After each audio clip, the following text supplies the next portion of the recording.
기관들은 알고 있다는 것입니다. 이 비트코인의 큰 방향이 어디로 가고 있는지. 여러분 반갑습니다. 비트캐쳐입니다. 비트코인이 박앤세일 구간에 들어가자마자 기다렸다는 듯이 마이크로 스트래티지가 비트코인을 무려 7억 5천만 달러, 그러니까 9천억 규모의 주식을 팔아가지고 비트코인을 구매하겠다라고 벌써부터 이런 식으로 박앤세일 쇼핑을 시작하고 있습니다. 그에 따라서 제가 최근 영상에서 기시다 총리의 크립토 친화적인 발언, 그리고 중국 정부 차원에서 크립토 혁신 추진과 채택하는 움직임을 봤을 때 어떻게 보면 일본이 미국의 바톤을 받아서 조금 게임 체인저 역할을 할 수 있을 것 같다라는 얘기를 최근 방송에서 계속 구독자님들께 말씀드렸습니다. 근데 아니나 다를까 일본의 최대 은행이 블록체인 기반 무역금융 네트워크에 합류를 하면서 미쓰바시 그룹이 최근 디지털 신용장 관리를 위해 구축된 블록체인 기반 무역 네트워크 컨투어에 전격 합류를 했다라고 하면서 국가와 이런 기관 차원으로 적극적으로 크립토를 채택하고 이 혁신 전쟁에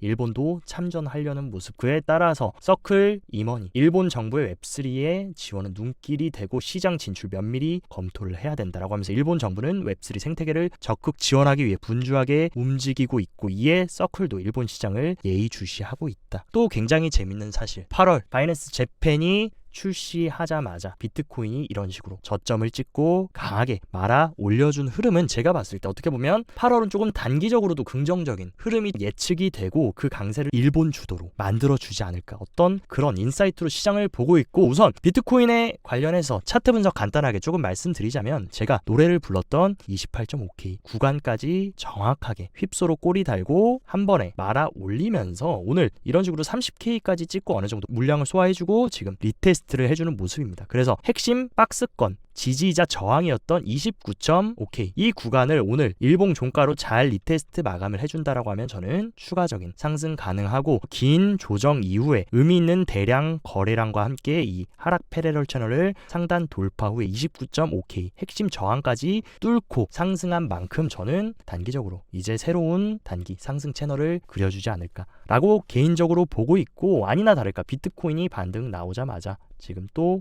크립토 관련 호재 뉴스들이 계속해서 터져나오고 있다. 그레이스케일 등 운용사 6곳이 이더리움 선물 ETF를 신청했다. 이제 비트코인 현물 ETF에 모자라서 이더리움도 선물 ETF 신청하고, 결국에 시간이 지나면 나중에는 이더 현물 ETF도 승인되는 것은 시간 문제다. 그래서 글로벌 자산 운용사 바네크의 프로시어스 비트와이즈 이런 대형 기관들이 지금 선물 ETF 신청서를 SEC에 제출했다. 이런 기관들의 움직임을 봤을 때 단순히 그들은 우리들처럼 뭐 선물 레버리지 50배, 100배 해가지고 오늘 내일 1% 오르냐 1% 내리냐 이런 게임을 하는 집단이 아닙니다. 중장기적으로 이 암호화폐라는 이 크립토라는 기술, 그리고 이 비트코인이라는 어떤 혁신 자산이 어떠한 흐름으로 중장기적으로 갈 건지 그런 것들을 면밀하게 검토를 하고 이런 식으로 ETF 신청을 하는 만큼 기관들은 알고 있다는 것입니다. 이 비트코인의 큰 방향이 어디로 가고 있는지. 그렇기 때문에 여러분들도 너무 근시안적인 관점으로 시장을 보시기보다는 조금 중장기적인 방향, 이 비트코인과 이 크립토라는 혁신 자산이 어느 방향으로 가고 있는지 이 부분을 보신다라고 하면 이런 단기적인 개미털기 흔들기에는 사실 크게 투자의 코어가 흔들리지 않는다. 그래서 이번에 또 이렇게 하락할 때도 비트코인 또 15K 간다, 10K 간다, 전저점 깨러 간다, 경기 침체 온다, 비트코인 망한다, 이런 얘기들이 또 엄청나게 나 돌았고, 또 유동성이 메말랐다는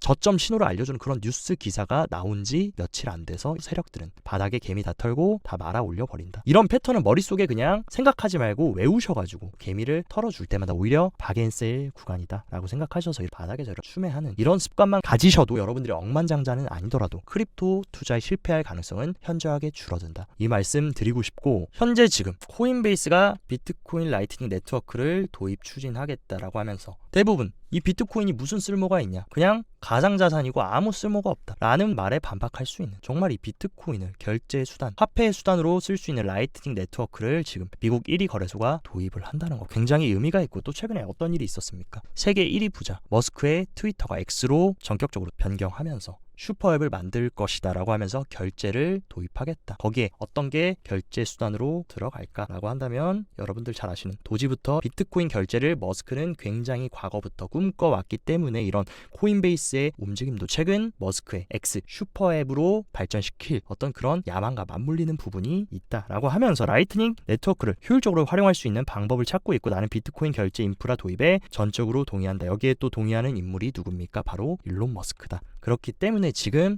전 세계의 흐름, 굉장히 거대한 에너지, 엄청 큰 혁신의 물결이 계속 크립토 시장 안으로 모여들고 있는 어떤 그런 굉장히 중요한 시기다. 또한 세계 초대형 은행 중에 4분의 3이 암호화폐 거래소로의 자금 이체를 지원한다. 과거에 이 전통 트레이스파이, 이 전통 레거시 금융들은 비트코인은 사기다, 쓰레기다, 아무짝에 쓸모도 없다라고 얘기해놓고 지금은 뭡니까? 기관들 너도 나도 할 것 없이 블랙록이 현물 ETF 출시하자마자 줄줄이 소세지로 기다렸다는 듯이 다 비트코인 현물 ETF 신청했고 지금 초대형 은행들은 다 크립토 거래소로의 자금 이체를 지원한다. 이제 그들은 배척하고 막을 수 없다는 걸 알았기 때문에 이제는 뭡니까? 본인들이 그 패권을 쥐고 이점을 다 가져가겠다. 완전히 태세 전환을 했다. 이제 전통 금융기관은 본인들이 기존 플레이어들을 몰아내고 본인들이 이 크립토 시장을 삼켜버리고 이 패권을 잡아가려는 그런 움직임들이 계속 보여지고 있다라는 것이고 또 굉장히 재밌는 게 지금 G20 의장국인 인도가 IMF와 FSB와 함께 글로벌 가상자산 규제 종합보고서를 준비하겠다. 여러분들 아셔야 되는 게 규제라는 단어가 어떻게 들으면 굉장히 부정적이고 나쁜 거고 코인을 죽이려고 한다라고 생각할 수 있지만 규제는 곧 뭡니까? 제도권으로의 수용이다. 우리가 투자하는 뭐 부동산, 증시, 뭐 선물 상품 이런 것처럼 제도권으로 수용이 되려면 명확한 투자자 보호가 필요하고 규제가 필요하다. 근데 비트코인의 굉장히 적대적인 IMF조차 이제 큰 혁신의 물결을 막을 수 없는 것이다. 그러면 정확한 규제 프레임을 설정을 해서 제도권 안으로 투자를 할 수 있도록 그런 식으로 움직이고 있다라는 것은 굉장히 중장기적으로 긍정적인 내러티브로 지금 시장이 흘러가고 있다라는 것이고 최근 SEC가 리플의 이번 약식 판결에 대해서 항소를 할 것이다. 이런 불안감 때문에 리플 홀더분들도 지금 단기적으로 좀 불확실성에 겁을 내고 있지만 리플은 계속해서 전 세계 확장성을 가져가고 어마어마한 본인들의 야망을 실현시키기 위해서 계속 끊임없이 움직이고 있다. 그래서 영국의 중앙은행에서 리플의 인터레저 프로토콜 지급결제 시스템과 통합 실험을 성공했다.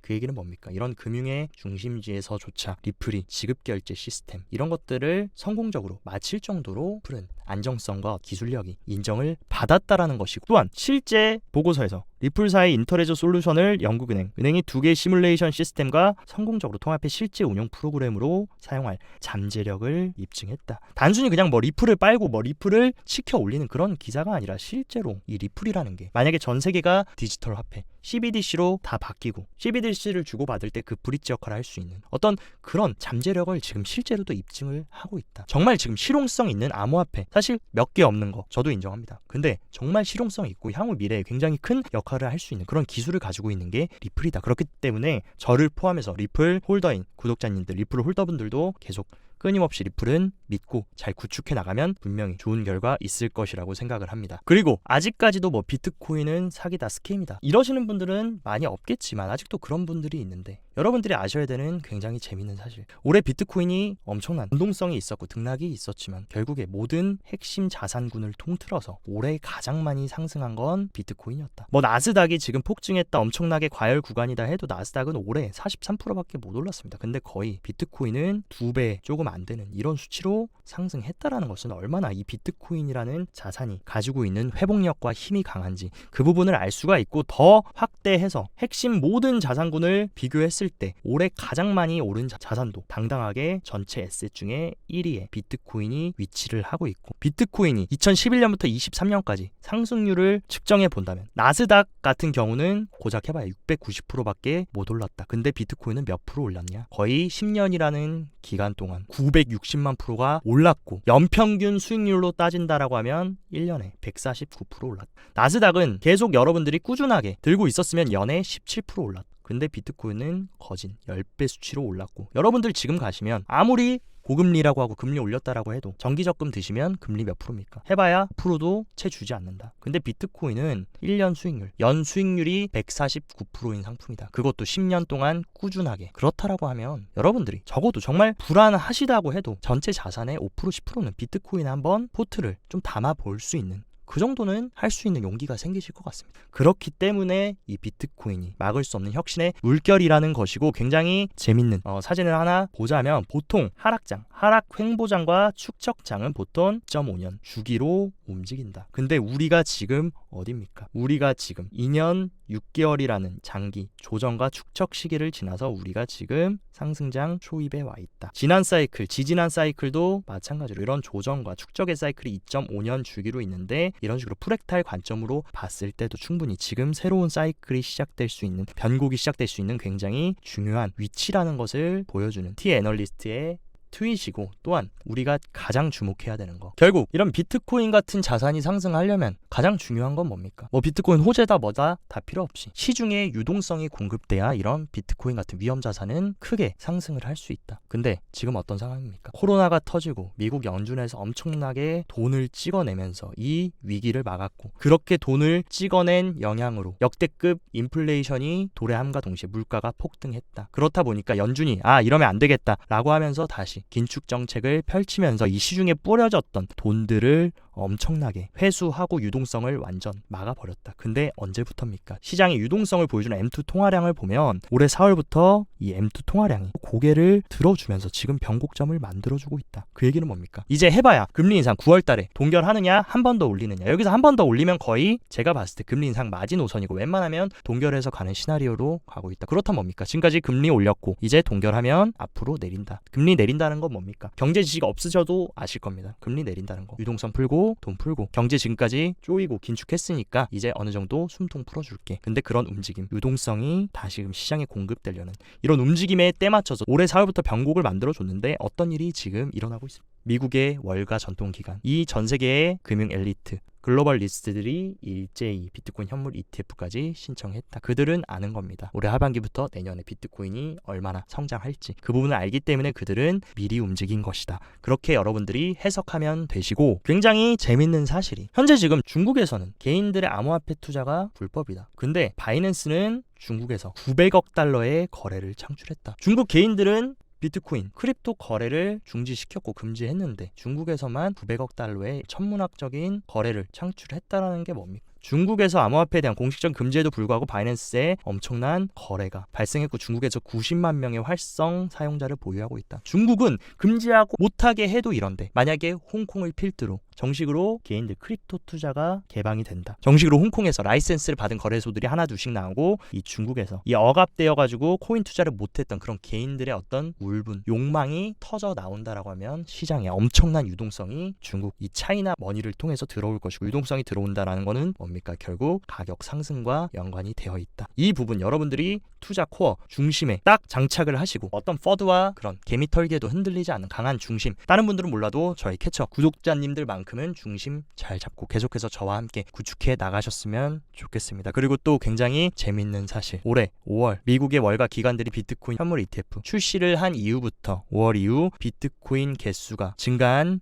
지갑의 수가 엄청나게 늘어났고, 특히나 이번 조정 때 엄청나게 늘어났다. 그 얘기는 뭡니까? 개미들이 던진 물량을 이런 세력들은 밑에서 받아 먹으면서 손바뀜이 이루어졌다 라고 보고 있고, 지금 파이어 차트 같은 경우에도 최근 위아래로 흔들어줬던 갈색 고래들이 이제 완전하게 자리를 잡았다. 이런 식으로 가장 큰 고래인 갈색 고래가 확실하게 매수세에 전환하면서 가격을 상승시켰고, 이 30K 부근에서 어쨌든 지금 저항을 받고 살짝 내려왔지만 충분히 다시 재차 상승해서 이 30K 물량을 뚫어주고 다시 31K를 도전해줄 수 있는 그런 움직임이고, 만약에 여기서 조정이 나온다라고 해도 제가 말했던 굉장히 강한 지지선 28.5K 이 구간만 훼손하지 않으면 하반기 저는 28.5K 박앤세일의 마진 노선이고, 이 구간까지 오면 정말 기회다 생각하시고 물량 모아가시고, 지금부터도 지금 여러분들이 충분히 의미 있는 이번 반등과 상승이 나와준 만큼 계속해서 잘 구축해 나가시면 될 것 같습니다. 네, 그래서 오늘 영상도 시청 진심으로 감사드리고, 영상 도움됐다 하시면 좋아요, 구독 누르셔서 앞으로도 이런 크립토에 대한 디테일한 인사이트와 실전 투자에 도움되는 정보들 제가 유튜버 저희 채널 커뮤니티에 항상 공급드리고 공유드리고 있으니까 잘 활용하셔서 성공적인 투자 이어나가시고, 더 자세한 투자 전략 궁금하시다 하시면 영상 하단 고정 댓글에 저희 팀 텔레그램 링크 활짝 열어놨습니다. 이쪽으로 입장하셔서 디테일한 투자 전략 실시간 대응까지 받으셔서 도움 최대한 활용하셨으면 좋겠습니다. 오늘도 영상 시청 감사드리고 여기까지 비트캐쳐였습니다.